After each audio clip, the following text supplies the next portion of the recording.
오늘 우리가 읽은 말씀 가지고 함께 은혜를 나눌 제목은 가르쳐준 대로입니다. 제가 요즘에 방송을 보니까 요리, 음식에 대한 정보를 제공하는 프로그램들이 굉장히 많이 생겨났습니다. 그래서 유명한 셰프, 요리 연구가부터 시작해서 심지어는 요즘에는 연예인들까지도 자신만의 요리, 이런 레시피를 가지고 진행하는 프로그램들이 많이 생겨났습니다. 근데 이런 요리 관련된 프로그램 중에 아마 단연 돋보이게 가장 많이 그 프로그램을 진행하고 있는 사람 혹시 누군지 아실까요?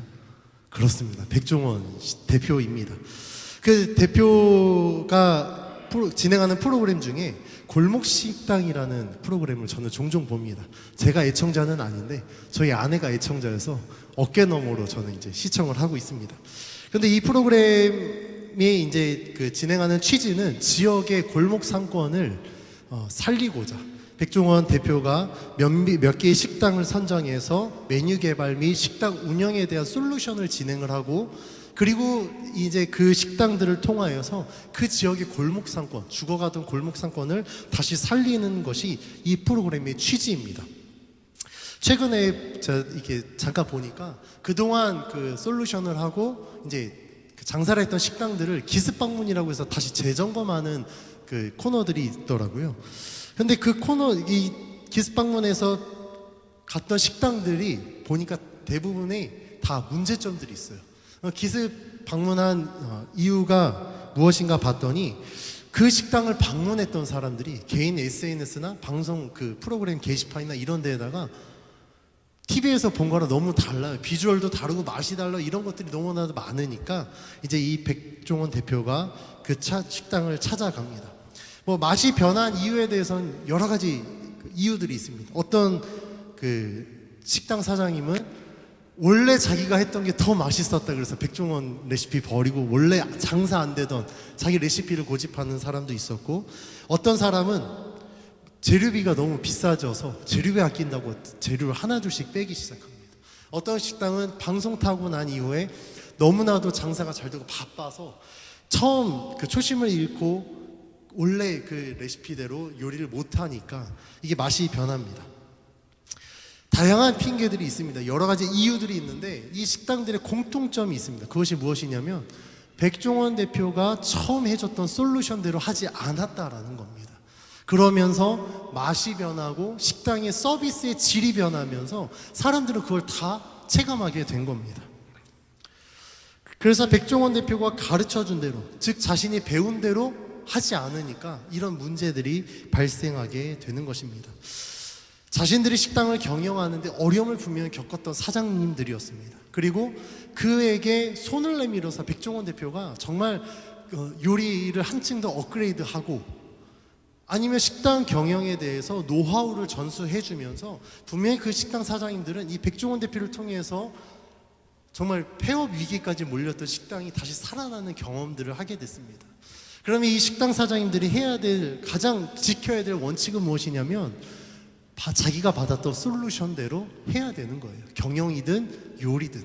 그런데 그렇지 않고 자신들의 고집으로 했기 때문에 이게 변질이 되어버린 것입니다.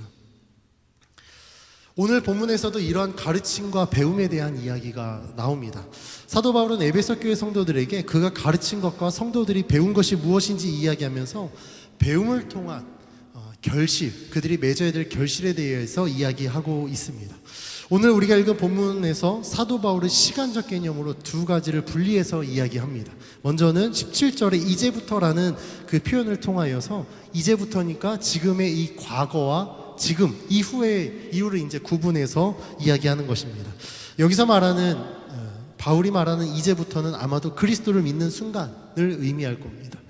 그래서 사도 바울은 에베소서 1장부터 그리스도를 통한 하나님의 구원하심에 대해서 계속해서 이야기하고 있습니다. 하나님이 왜 구원을 계획하셨고 그 구원을 이루기 위해서 왜 예수 그리스도를 보내주셨는가, 그리고 그 예수 그리스도는 어떤 분이신가에 대해서 에베소서 1장부터 계속해서 이야기하는 중에 있습니다.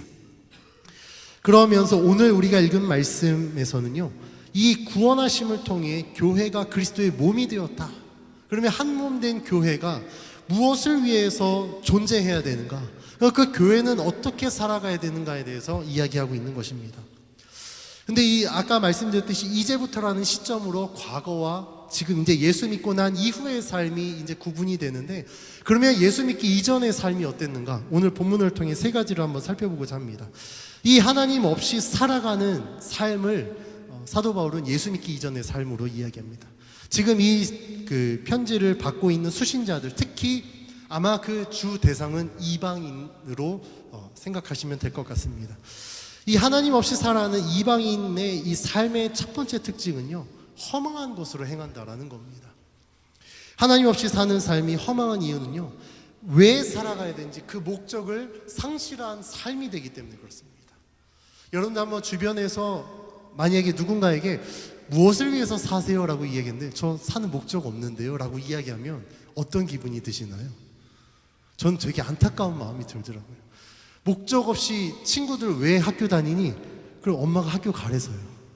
제가 학교 다닐 때 신학교에 면접 본 목사님들이 하신 얘기 중에 가장 황당한 얘기가, 면접 봤는데 왜 신학교 왔습니까? 그럼 신학교 온 친구들은 일단 은혜 받았고 막 불 받아서, 우리 표현으로 불 받아서 온 거거든요. 그러니까 막 뭐 사역에 대한 사명감이 불타올라서 왔는데, 어떤 친구는요, 왜 왔니? 엄마가 가래요.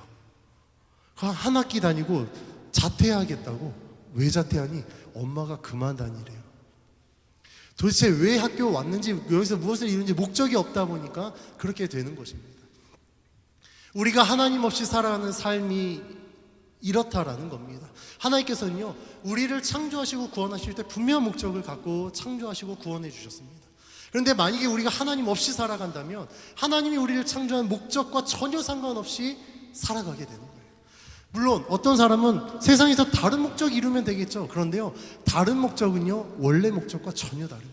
제가 앞에서 식당 이야기했지만, 이 칼이라는 게 요리할 때 셰프가 들고 있는 칼은 굉장히 멋있어요. 그렇죠? 그 칼로 막 타타타타 막 엄청나게 요리를 할 때 그 칼은 굉장히 멋있습니다. 근데 만약에 이 칼이 요리하는 목적에서 벗어나서 만약에 어떤 강도라는 사람의 손에 쥐어졌다, 그럼 이 칼은 어떻습니까? 굉장히 위험한 존재가 되는 거예요.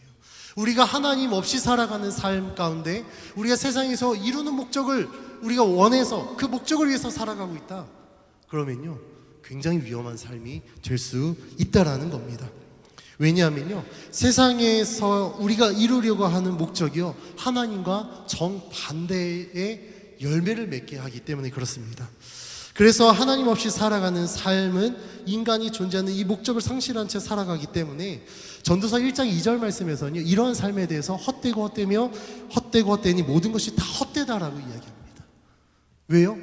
일단은 존재하는 목적 자체가 없으니 무엇을 하든지 간에 그 목적을 이루지 못하기 때문에 다 헛되다라는 거예요. 하나님 없이 아무리 공부해서 세상에서 탑의 위치에 있어도 그 사람은 헛된 삶입니다. 누구의 기준에서요? 하나님 기준에서요. 아무리 돈이 많아서 떵떵거릴지라도 하나님 기준에서 그 사람은요, 헛된 삶이 될 수밖에 없는 것입니다. 목적 없이 살아가는 삶의 특징은요, 아무리 열심히 해도요, 그 마음의 공허함을 절대 채울 수가 없습니다. 예를 들면 돈 많은 부자들이 굉장히 행복할 것 같죠. 제가 어제 저희 아내한테 그 세계 축구 선수 중에 가장 많이 월급을 받는 축구 선수가 네이마르인데 한 달 월급이 40억입니다. 대단하죠. 제가 그래서 아내한테 물었어요. 매달 통장에 40억이 들어오면 어떤 기분일까? 저희 아내가 감이 안 서서 모르겠다. 근데요, 40억 갖고 만족할까요? 만족 못할 겁니다. 제가 보니까요, 부자들은요, 더 가지려고 노력하더라고요. 그 9천만 원 가진 사람이요, 1억 채우려고 엄청나게 노력합니다. 1억까지는 만족할 것 같죠? 그러면 10억이 목표가 돼요. 이만큼 아무리 물질이 많이 가져도요, 세상의 것은 끊임없이 우리에게 채워질수록 더 큰 공허함을 줍니다. 그렇기 때문에 우리들은요, 삶에 만족을 못해요. 우리가 생각했을 때 인기 많은 연예인들 되게 좋을 것 같죠. 어딜 가도 알아봐주고 막 사람들이 환호하고. 그런데 그 연예인들이 가장 많이 겪는 그 질병이요, 공황장애라는 겁니다. 우울증 막 이런 것들에 벗어나지 못해서 안타까운 뉴스들을 우리는 접하게 됩니다. 그 이유가 무엇일까요? 우리들이 봤을 때 수많은 사람들이 주목과 박수 쳐주고 환호해주면 좋을 것 같은데, 그것이 없어졌을 때 그 공허함을 채우지 못하니까, 그 공허함이 만족하지 못하니까 그들은 그렇게 그 극단적인 선택을 하기도 합니다. 어떤 사람들은 그 삶의 공허함을 약물로 채우기도 하고, 어떤 사람은 그 범죄로 채우기도 하고, 심지어는 앞에서 이야기한 것처럼 자신의 목숨을 스스로 끊으면서 그 공허함을 탈피하려고 합니다. 이와 같이 사람의 마음은 아무리 채우려고 해도요, 어떤 것으로도 만족할 수가 없습니다. 그러면 제가 우리 성도님들께 여쭤보겠습니다. 성도님들 지금 만족하고 계신가요? 아마 만족 못 하실 거예요. 예쁜 사람은요, 더 예뻐지려고 성형수술 하더라고요. 제가 이해가 안 됩니다. 쌍꺼풀 있는 사람이 성형수술을 왜 그러냐 했더니 좀 더 진하게 찝으려고. 네. 어떤 사람은 왜 그러냐, 여기 턱이 조금 각져서 요거 각만 좀 라운딩 되면 더 좋을 것 같아서. 피부 노화를 방지하기 위해서 뭐 끼더라고요. 그러니까 예쁘면 예쁠수록 만족을 못하는 게 우리들의 실체라는 겁니다. 저를 예를 들면, 제가 이제 아까 농구 얘기했지만 제 키가 182입니다. 그럼 농구할 때 나쁘지 않은 키거든요. 근데 저는 농구할 때마다 제 키에 만족해 본 적이 한 번도 없어요. 왜냐면 우리 강정규 목사님이 포지션은 저랑은 다른 포지션에서 저랑 상대 안 해요. 그러니까 밖에서 슛 쏘는 포지션이라 상관없는데, 제 포지션은요, 이 키 큰 사람들하고 밀리는, 우리 집사님 농구할 때 저랑 같이 많이 부딪혔었거든요. 그러니까 덩치도 커야 되고 키도 커야 돼요. 근데 저보다 키 큰 사람이 있으면 농구가 안 되는 거예요. 재미가 없어요. 그래서 제가 이 키에 만족을 못했습니다. 그런데 사실 제가 성장기 때 하나님 앞에 기도한 게 있었어요. 하나님, 저 키 180까지만 크게 해주세요. 근데 하나님이 그 기도가 참 좋았었는지 2cm를 보너스로 주셨거든요. 그럼 만족할 만하지 않겠습니까? 그런데 만족이 안 돼요. 제가 농구할 때 같이 농구하는 형이 있었는데 그 형 키가 189였어요. 그래서 제가 손 뻗으면 아무리 점프 뛰어도 그 형을 못 이겨요. 그래서 너무 부러워서, 형 진짜 좋겠어요? 라고 얘기했더니 그 형은 자기 키에 만족 못 한대요. 자기는 190이 못 된 게 평생 한이래요. 아니, 189면 충분한데 190이 못 된 게 평생 한이라고. 1cm만 더 컸으면. 그래서 그때 느꼈습니다. 사람의 마음은 다 똑같구나. 남들에게는 굉장히 좋은 조건임에도 불구하고 스스로는 만족 못하는, 그렇기 때문에 우리들은요, 세상의 것으로 아무리 채우려고 해도 그것이 채워지는 것이 아니라 더 큰 공허함으로 다가오게 된다라는 겁니다. 그런데 문제는요, 사람들이 자신의 만족을 위해 채우려고 하는 것에 특징이 있습니다. 그것이 무엇이냐면 영원하지 않다라는 거예요. 제가 아까 그 돈에 대해서 얘기했죠. 왜 물질에 만족하지 못할까요? 언제 없어질지 모르니까. 세상이 어떻게 될지 모르니까. 벌 수 있을 때 더 벌자, 가질 수 있을 때 더 갖자. 그래서 부자들은요, 가질 수 있을 때 더 공격적으로 투자해서 자신의 재산을 증식합니다. 우리나라 속담에 부자는 망해도 3년은 먹을 것이 있다라고 이야기합니다. 부자가 망했는데 저는 그래도 한 3대는 먹고 살아야 되지 않을까 싶은데 3년밖에 못 먹고 산대요, 부자가. 그 말은 아무리 부자여도 그가 갖고 있는 것의 유한성의 한계를 이야기하고 있는 것입니다. 그렇기 때문에 우리가 아무리 물질을 가져도, 아무리 미모를 가지려고 해도, 아무리 하려고 해도요, 유한하다라는 거예요. 청년들이 막 예뻐지려고 저거 하잖아요. 어차피 나이 들면요, 주름 아무리 필러 끼고 뭐 해도요, 이거는 못 속입니다. 인정해야 돼요. 왜요? 유한하기 때문에 그렇습니다. 그런데 우리들은요, 그 유한한 것에 대해서 목숨 걸고 지금 그것을 취하려고 하니까, 그것을 취해봤더니 너무나도 허망한 거예요. 아니, 이렇게 잠깐 후 불면 없어질 거 때문에 내가 평생을 이렇게 노력했나? 내가 이거 가지려고 그렇게 노력했나? 허무하게 된다라는 겁니다. 그래서 하나님 없이 사는 사람들의 특징은요, 허망함으로 행합니다. 두 번째 특징은요, 총명이 어두워져 무지함과 마음이 굳어집니다. 여기서 말하는 총명과 무지함은 세상의 지식에 대한 총명과 무지함이 아니라 하나님에 대한 그 총명과 그 지식을 이야기합니다. 그럼 무지함은 무엇에 대한 무지함을 이야기할까요? 하나님에 대한 무지함입니다. 그러니까 하나님을 배우고 하나님을 알고 있는데 그 하나님에 대해서 왜곡되거나 잘못 알고 있는 거예요. 그러다 보니까 하나님을 그냥 외면하고 그냥 마이웨이 합니다. 내가 원하는 대로, 내가 즐기는 대로 그 삶을 살아갑니다. 그런데 이러한 하나님을 아는 지식에 대해서 성경의 많은 부분이 지식과 지혜에 대해서 이야기했는데, 가장 대표적인 말씀이 잠언 1장 7절에 보면 여호와를 경외하는 것이 지식의 근본이오늘 미련한 자는 지혜와 훈계를 멸시한다라고 이야기합니다. 미련한 자는 뭐 어떻게 한다고요? 지혜와 훈계를 멸시한다. 다시 말하면 미련한 자는요, 하나님을 멸시한다는 거예요. 하나님 없이 그냥 살아간다라고 이야기하고 있습니다. 오늘 우리가 읽은 본문이 속한 에베소서 1장 17절 말씀에서도 이렇게 이야기합니다. 다 같이 한번 봉독해 보겠습니다. 에베소서 1장 17절입니다. 시작. 우리 주 예수 그리스도의 하나님 영광의 아버지께서 지혜와 계시의 영을 너희에게 주사 하나님을 알게 하시고. 아멘. 성경은 이렇게 하나님께서 지혜와 계시의 영이신 성령을 우리들에게 주셔서 하나님을 알게 하십니다.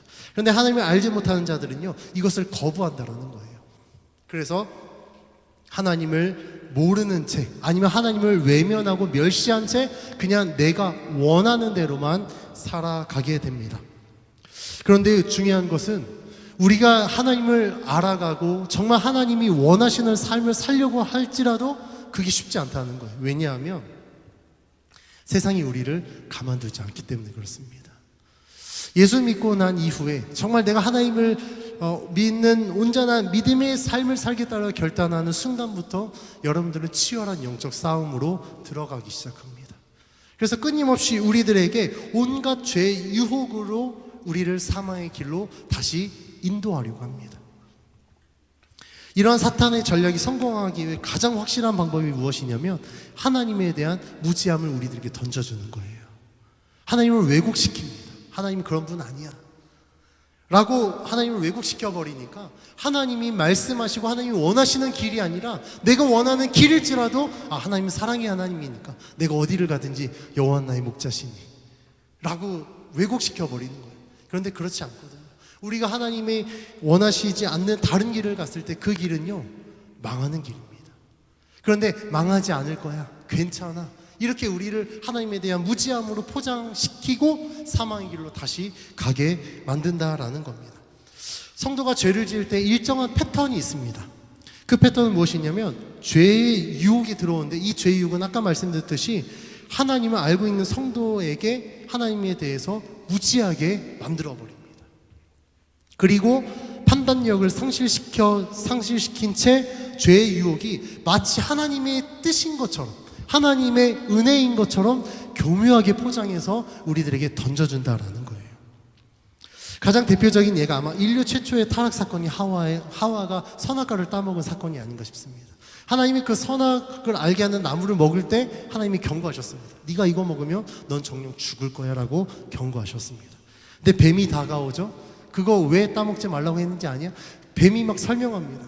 그 뱀의 유혹을 듣고 나서 하와가 그 선악과를 바라봤을 때 성경은 이렇게 이야기합니다.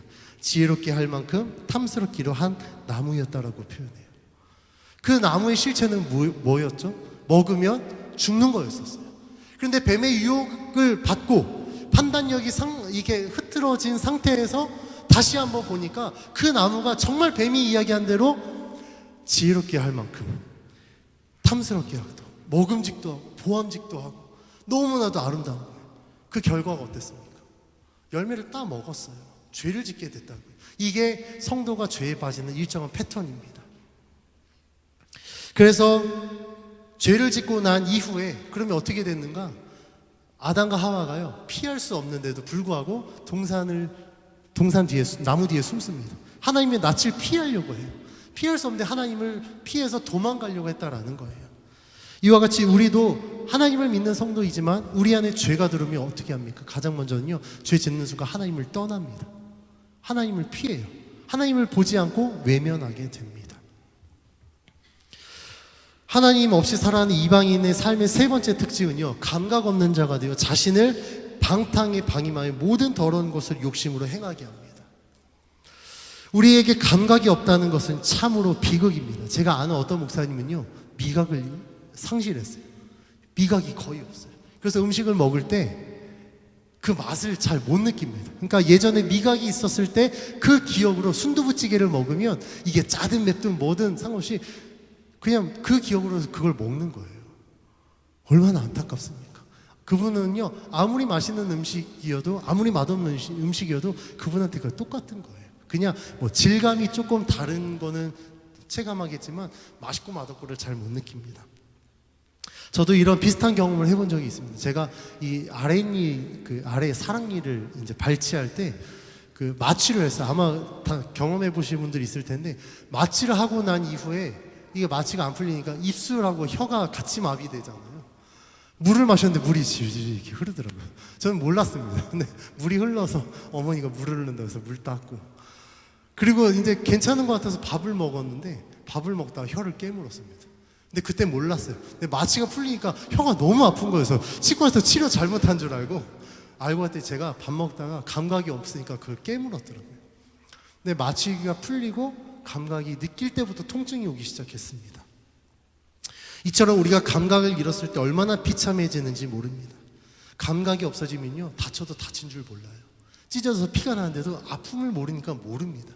내 몸속에 세균이 들어옵니다. 요즘에 신종 코로나 바이러스 때문에 굉장히 이제 우리가 경계하고 있지만, 바이러스가 들어와서 통증이 있다라는 것은 우리 몸이 신호를 주는 거거든요. 지금 치료해야 돼. 신호를 주는 겁니다. 그런데 세균이 들어와서 몸은 병 들어가고 있는데 감각이 없으면요, 통증을 못 느낍니다. 그러니까 몸이 죽어가고 있어도 전혀 모른다라는 거예요. 만약에 여러분들이 감각을 상실했습니다. 아파도 통증을 못 느껴요. 그럼 좋겠습니까? 나쁘겠습니까? 그건요, 생명을 단축하는 거랑 똑같은 거예요. 그런데 죄에 대한 것도 동일하다라는 겁니다. 우리 영적인 문제도 똑같다. 우리의 영적인 감각이 상실되면 어떻게 되겠습니까? 죄에 대해서 우리는 무뎌진다라는 겁니다. 죄를 지어도 그게 얼마나 심각한지 몰라요. 우리가 지금 죄를 지으면서 사망의 길을 걷고 있음에도 불구하고 우리가 룰루랄라 그냥 그 죄에 안주하게 됩니다. 그러면 19절 말씀하신 것과 같이 자신을 방탕에 방임한 모든 더러운 것을 욕심으로 행하는 삶을 사는 것입니다. 욕심의 위험성에 대해서는 야고보서에서는 이렇게 이야기합니다. 야고보서 1장 14절에서 16절 말씀인데 다 같이 한번 봉독하겠습니다. 시작. 오직 각 사람이 시험을 받는 것은 자기 욕심에 끌려 미혹됨이니 욕심이 잉태한 즉 죄를 낳고 죄가 장성한 즉 사망을 낳느니라. 내 사랑하는 형제들아 속지 말라. 야고보 기자는 각 사람이 시험받는 이유에 대해서 자기 욕심에 끌려서 미혹됐다라고 이야기합니다. 그러니까 내 안에 욕심이 들어오면 그 욕심이 나를 자꾸 미혹시킨다라는 거예요. 그래서 이 욕심이 잉태한 즉 어떻게 해야 된다고요? 죄를 낳고 죄가 장성한 즉 사망을 낳는다라고 이야기합니다. 그러면서 믿음의 성도들에게 권면합니다. 속지 말아라. 여러분들 마음속에 있는 욕심에 속지 말라는 거예요. 여러분들 마음속에 그 욕심이 자라서 죄가 되면 그 죄에 속지 말라는 겁니다. 왜냐하면요, 죄는요 분명합니다. 죄는 사망입니다. 그 욕심은요 반드시 제어하지 않으면 그 욕심은 여러분들로 하여금 죄를 짓게 만들고 그 죄는요 여러분들을 사망의 길로 인도한다라는 거예요. 베드로는 육체의 정욕에 대해서 영혼을 거슬러 싸우는 것이라고 이야기합니다. 다시 말하면 죄는요 하나님에 대해서 거슬러 싸우는 것, 하나님과 전혀 반대되는 것이라고 이야기하고 있습니다. 그렇다고 한다면 이 욕심은 인류가 처음으로 죄를 짓는 장면과도 연결이 돼요. 하와가 왜 선악과 따먹었습니까? 뱀이 하나님과 같이 될 거다라고 이야기하니까. 그런데 이미도 아담과 하와, 즉 우리 사람은요 하나님의 형상을 받았습니다. 하나님의 형상을 받았다는 것은 피조물로서 최고의 위치에 있는 거예요. 더 이상 뭐 어떻게 할 수가 없습니다. 더 이상 되려면 우리가 하나님 되어야 되는 거예요. 근데 우리가 하나님 되는 건 불가능한 일입니다. 피조물로서 최고의 권위를 부여받았음에도 불구하고 그것에 만족 못한 거예요. 내가 하나님 되고 싶다. 내가 하나님 자리에 앉고 싶다. 그 욕심이 하와로 하여금 죄를 짓게 만든 것입니다. 이처럼 우리 인간의 욕심은요 끝이 없습니다. 어떻게 해야 이 욕심의 끝이 있을까? 아직 모르겠습니다. 왜냐하면 인간의 욕심이요 어디까지 끝이 될까? 아마도 그 끝은 누구도 판단할 수 없을 것입니다. 이렇게 이방인으로 하나님과 전혀 상관없이 살았던 성도들에게 이 복음이라는 게 주어졌습니다. 그래서 사도 바울이 이제부터라고 이야기하면서 이 교회에게 너희가 배운 대로, 그러니까 너희가 그리스도를 그와 같이 배우지 아니하였다라고 이야기했고, 내가 가르쳐준 대로 행하라라고 이야기하면서 이 복음의 능력에 대해서 이야기합니다. 이 복음의 능력, 그것은 곧 성도들의 변화를 의미합니다. 삶의 변화를 이야기하는데, 이런 삶의 변화는요, 단순히 몇 가지 변화를 이야기하는 것이 아니라 대대적인 변화, 완전 180도 전혀 다른 사람으로 개조되는 것을 의미합니다.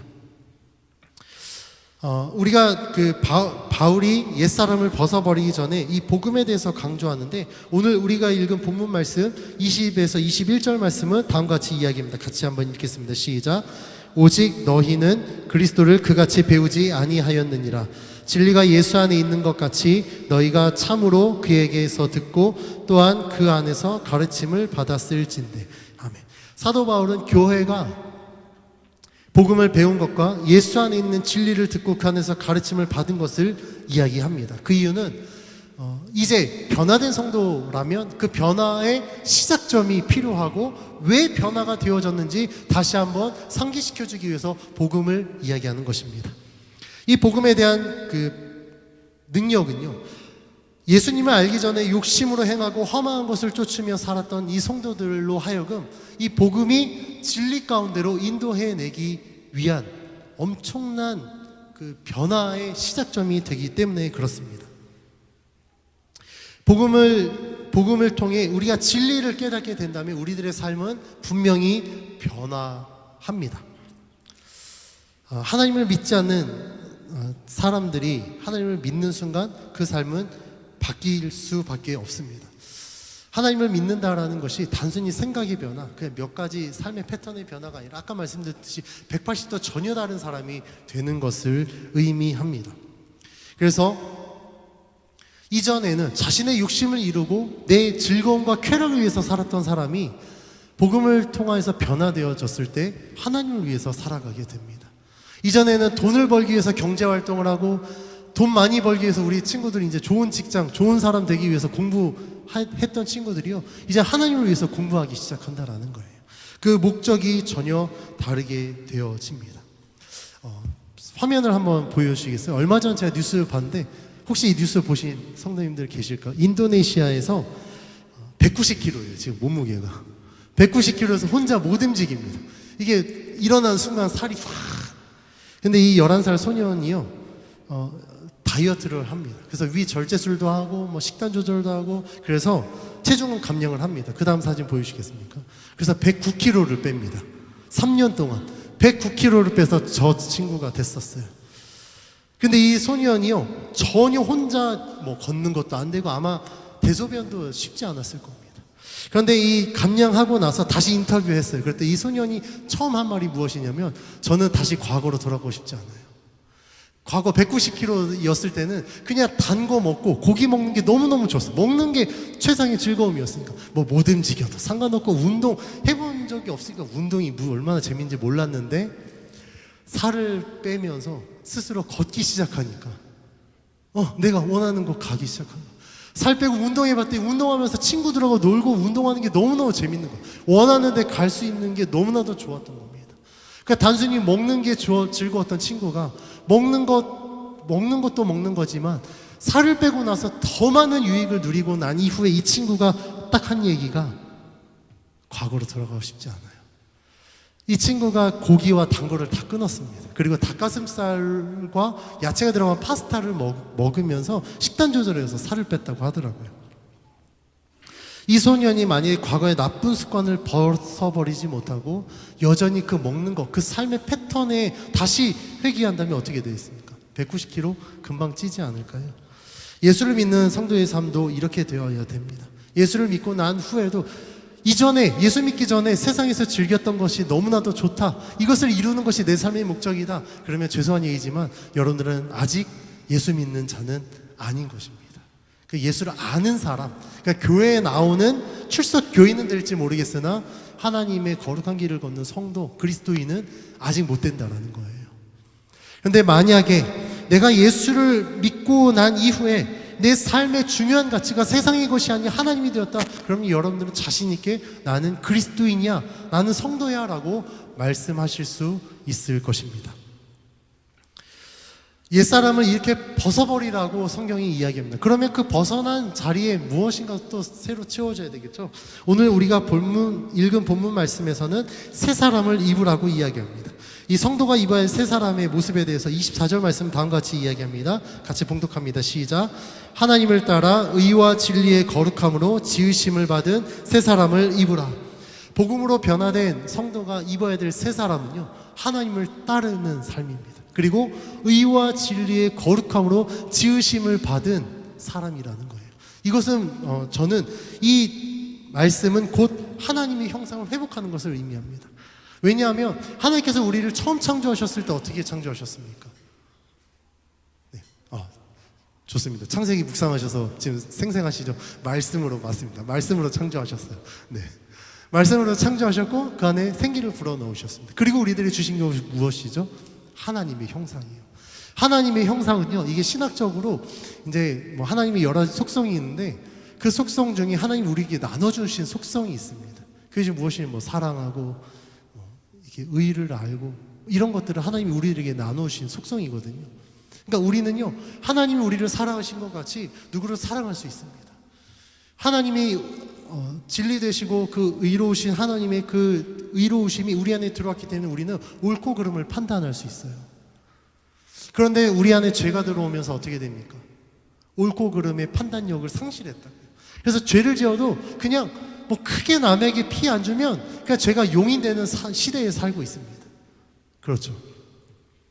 사람을 때려서 피나게 하지 않으면 괜찮다고 생각해요. 그런데 요즘에 가장 크게 대두되는 게 언어도 폭력이라고 이야기하거든요. 근데 말로 누구에게 상처 주는 거 별로 우리 심각하게 생각 안 해요.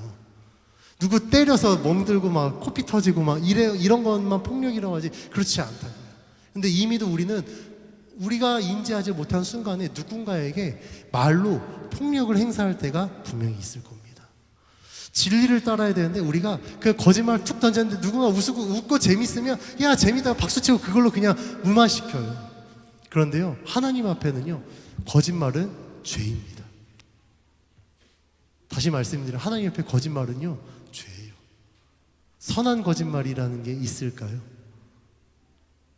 이게 상당히 신학적인 논쟁이 있는 문제입니다. 그런데요, 하나님 앞에 분명한 것은 거짓말은 거짓말인 거예요.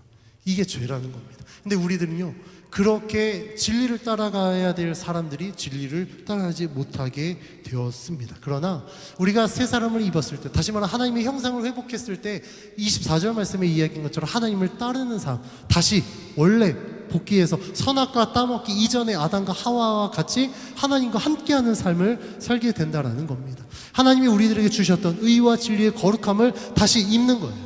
그래서 이제는 우리들의 삶 속에 거짓과 불법이 난무한 이 세상 가운데 살지라도 예수 믿는 우리들은요, 하나님의 의와 진리와 거룩함을 따르기 때문에 우리가 세상 가운데 나와서 세상이 변질된 자가 아니라 우리가 이제는 세상에 진리의 깃발을 꽂는 겁니다. 불법이 난무한 곳에 진리를 따르는 우리 성도들 때문에 그곳이 불법이 사라지고 진리가 다시 회복되게 될 거예요. 온갖 다툼과 싸움이 난무한 곳에 하나님의 사랑으로 무장한 우리 성도들이 그곳에 간다면 그곳에 다툼이 종식될 겁니다. 이게 새 사람을 입은 성도들의 삶의 모습이라는 겁니다. 이러한 삶을 위해서 하나님께서는요, 우리들에게 예수 그리스도를 보내주셨습니다. 예수 그리스도께서 십자가에 못 박혀 죽으심으로 말미암아 우리의 모든 죄를 다 사해 주셨습니다. 그리고 부활하셔서 우리들에게 새로운 생명을 주셨기 때문에 우리는 그 예수 그리스도 때문에 우리가 지은 죄가 아무리 주홍 같을지라도 우리가 하나님 앞에 회개하면 그것이 눈과 같이 휘어지게 될 것이다. 양털과 같이 휘어지게 될 것이다. 하나님이 약속하신 말씀입니다. 그래서 우리가 새 사람을 잊기 위해서는요, 이 죄의 문제를 해결해야 됩니다. 하나님 앞에 기도해야 된다는 거예요. 그리고 다시 한번 하나님 앞에 믿음으로 결단하면 됩니다. 내가 하나님을 따라 살겠습니다. 의와 진리와 거룩하심으로 지으심을 받은 새 사람을 내가 잊겠습니다. 하나님 앞에 그렇게 기도해야 될 줄 믿습니다. 성도가 된다는 것, 그 변화의 시작은 아까 말씀드렸듯이 복음입니다. 이 복음이 없이는 절대 변화가 될 수 없습니다. 하나님을 믿지 않는 삶, 하나님과 전혀 상관없이 세상의 것에만 가치를 두고 살아가는 삶에 복음이 들어온다면 이 사람은요, 그때부터 하나님의 자녀의 복을 누리게 됩니다. 그런데 이게 참 이론적으로 굉장히 쉬워요. 예수 믿고 그냥 변화되면 되니까. 그런데 제가 경험해보고 우리 성도님들도 아마 지금도 그것 때문에 씨름할지 모르겠지만 예수 믿어도 안 바뀌는 내가 너무나도 힘들어요. 사실 우리 강 목사님이 저를 보고 굉장히 놀랐어요. 제가 지금 몸무게가 한 15kg가 빠졌거든요. 제가 1월 1일부터 20일 동안 금식 기도를 했습니다. 제가 이 금식 기도를 한 이유는 제 스스로를 좀 내려놓고 싶어서. 근데 날이 점점 갈수록 20일 될 때까지도 저는 너무나도 쌩쌩했어요. 금식 기도 기간 중에도 설교 사역했었고 저희 아내가 저를 보고 깜짝 놀라더라고요. 쓰러지면 중단하자고 했는데 20일 돼도 너무 쌩쌩해서 제가 19일째 20일째 됐을 때 하나님 앞에 그 기도했습니다. 하나님, 20일이 다 돼가는데 저는 왜 이렇게 쌩쌩할까요? 건강함의 의미입니까? 아니면 이거 제가 너무 강할까요? 나 자신을 내려놓고 이제 20일 했는데 또 얼마나 더 금식해야 나 자신을 내려놓을 수 있을까요? 라고 하나님 앞에 기도했을 때 하나님이 저에게 딱 그런 마음을 주셨습니다. 1년 해도 안 될걸? 그거는요, 뭘 한다고 내려놔지는 게 아니라 이거는 내가 평생 그냥 주님 만나는 그날까지 내가 싸워야 될 싸움인 것입니다. 우리가 내려놓지 못하는 내 모습 때문에 어떤 분들은 답답하기도 하고 굉장히 좀 싫을 때도 있을 겁니다. 그런데요, 중요한 것은요, 변화되지 못한 내 모습보다 변화를 위해서 전혀 노력하지 않는 게 심각한 겁니다. 변화되지 않아도 변하려 무단 노력하시면 변화되지 않아도 하나님은 그 사람을 칭찬하실 거예요. 왜냐하면 변화를 위해서 끊임없이 하나님 앞에 기도하면서 노력하고 있으니까. 그런데 만약에 어차피 변화 안 될 거니까 그냥 변화되는 거 포기하고 그냥 묻어둔 채 그냥 나는 그냥 되는 대로 살겠다, 이런 사람들은요 오히려 위험하다라는 겁니다. 우리가 예수님을 믿는 것에 대해서 오해할 때가 있습니다. 그러니까 주일날 어떤 예배 시간 전혀 빠지지 않고 모든 예배에 다 참석하는 사람, 교회에서 직분받아서 열심히 봉사하고 헌신하는 사람, 헌금생활 잘하는 사람, 이런 사람 봤을 때 저 사람 참 믿음 있다라고 신앙 좋다라고 이야기할지 모르겠습니다. 그런데 그거는 우리들의 기준인 겁니다. 만약에 그 사람 마음속에 하나님이 전혀 없습니다. 그냥 자기의 열심으로 예배에 안 빠지고 그냥 자기의 열심으로 직분받아서 그냥 헌신하고 있다. 근데 그 마음속에 하나님은 전혀 없다. 과연 이 사람 믿음 좋다라고 말할 수 있을까요? 누구도 그 사람 믿음 좋다라고 말 못할 겁니다. 왜냐하면요, 그 사람이 그렇게 하는 목적이 하나님을 위한 것이 아니기 때문에 그렇습니다. 그런데 만약에 그 사람을 보고 믿음이 좋다, 그리고 자기 스스로도 나 이 정도 했으니까 나 믿음 좋지라고 많이 생각하는 분이 있다면요, 둘 중에 하나입니다. 잘못 배웠던가 배운 대로 안 했던가. 정말 복음에 대해서 제대로 배웠다고 한다면 그 사람은 알 거예요. 내 마음속에 지금 하나님이 없다, 내가 지금 하나님의 뜻에 따라 순종하지 않는다, 본인이 분명히 알 겁니다. 제대로 배운 사람이라면. 그런데 제대로 배우지 않으면요, 그것이 자기 의가 됩니다. 그것이 자기의 훈장이 되고 면류관이 돼요. 그래서 사람들은 그거 가지고 박수 쳐준다고요. 사실 한국교회가 굉장히 어려운 상황에 놓여져 있습니다. 이런 것들이 문제가 돼서 그래요. 그런 분들이 교회 중직이 되다 보니까 중직자들이 기도 안 해요. 수천 명 모이는 교회에 장로님들이 새벽 예배 안 합니다. 그래 놓고 그런 분들이 교회를 운영하겠다고 당회를 합니다. 이게 될까요? 안 된다라는 겁니다. 그런데 이것이 심각한 줄 모르고 그냥 그대로 살아간다라는 겁니다. 우리가 유혹에 넘어졌다고 해서 실패했다고 말할 수 없습니다. 왜냐하면요, 유혹은 누구에게나 있는 거예요. 그리고 넘어질 수밖에 없어요. 중요한 것은 유혹에 넘어지는 게 아니라 유혹에 넘어져서 그 자리에 주저앉는 게 문제입니다. 유혹에 넘어지면 어떻게 해야 될까요? 하나님을 구하면 됩니다. 하나님께 죄는 회개하면 되고, 이 연약함을 놓고 하나님 더 저를 붙들어 주셔서 주의 성령께서 저를 인도해 주십시오라고 기도하면 되는 겁니다. 그런데 유혹에 넘어졌다 그 자리에 그냥 주저앉아서 철퍼도 나는 안 되는 사람인가 보다. 그래서 끊임없이 나를 공격하는 정죄함에 사로잡혀서 나는 구원받을 자격이 없어, 그냥 그 자리에 안주하면 이게 위험하다라는 거예요. 하나님은요, 지금도 믿음으로 싸우는 우리 성도들의 기도를 들어주십니다. 어쩌면 그 싸움 속에 내가 싸우는 것 같지만 내가 싸우는 게 아니라 이미 하나님께서 우리를 대신해서 싸우고 있는지 모르겠어요. 더 치열하게 하나님이 싸우고 계실지 모르겠습니다. 나 혼자인 것 같은데 나 혼자가 아니라 지금도 주의 성령께서 우리를 붙드셔서 우리에게 오는 모든 죄의 그 화살과 모든 공격들을 하나님이 방패가 되어주셔서 다 막아주실지 모르겠어요. 그것은요, 누구만 아냐면 그 마음속에 하나님을 모셔드리고 정말 하나님의 뜻대로 살기를 원하는 이 성도들만 아실 것입니다. 혹시라도 이 죄의 문제가 괴로운 분이 있으십니까? 포기하지 마시고 기도하십시오. 하나님은요, 분명히 죄와 사망의 권세를 이기신 분이십니다. 할렐루야. 그렇기 때문에 우리가 그 싸움에서 우리 분명히 이길 수 있습니다. 하나님이 복음을 통해서 변화되라라고 말씀하신 것은요, 변화될 수 있기 때문에 말씀하신 거예요. 그러면 우리가 미미할지 모르겠습니다. 긴 시간 걸릴지 모르겠습니다. 그러나 중요한 것은 변화될 거라는 거예요. 여러분들이 기도하는데 지금 당장 안 바뀌는 내 모습 때문에 힘드십니까? 그러면요, 1년 전에 내 모습을 한번 보세요. 열심히 기도했는데 1년 전에 내 모습하고 지금의 나를 보시라고요. 그러면요, 그때는 나 왜 이렇게 안 바뀌지? 그럴지 모르겠는데 1년이 지간 이 시점에서는요, 여러분들 굉장히 많이 바뀌었을 겁니다. 그때는 하나님의 은혜가 뭔지 모르고 살았는데 아마 1년 동안 시간을 돌아보면 하나님이 우리들에게 주신 은혜 굉장히 클 겁니다. 그게 하나님과 함께하는 삶의 그 사람의 특징입니다. 이렇게 죄의 문제로 인하여서 고민하고 있는 우리들에게 손을 내미시는 하나님을 우리가 찾고 찾을 때 우리들은 더 이상 죄와 사망의 길이 아닌 하나님이 주시는 진리와 거룩함으로 살아가게 될 줄 믿습니다.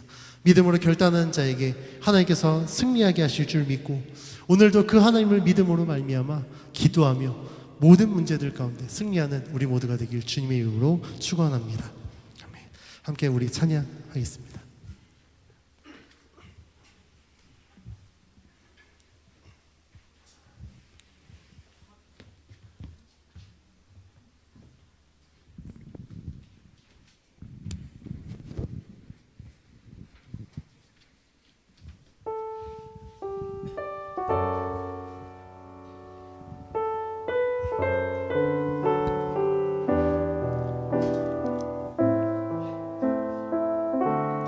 말씀의 내용을 기억하면서 함께 믿음으로 고백하며 찬양합니다. 내가 주인 삼은 모든 것 내려놓고 내 주 대신 주 앞에 나가 내가 사랑했던 모든 것 내려놓고 주님만 사랑 내가 주인 삼은 모든 것 내려놓고 내 주 대신 주 앞에 나가 내가 사랑했던 모든 것 내려놓고 주님만 사랑해 주 사랑 거친 풍랑에도 깊은 바다처럼 나를 잠잠케 해 주 사랑 내 영혼의 반석 그 사랑 위에서 다시 한번 찬양합니다. 내가 주인 삼을 모든 것 내려놓고 내 주 대신 주 앞에 나가 내가 사랑했던 모든 것 내려놓고 주님만 사랑해 주 사랑 거친 풍랑에도 깊은 바다처럼 나를 잠잠케 해 주 사랑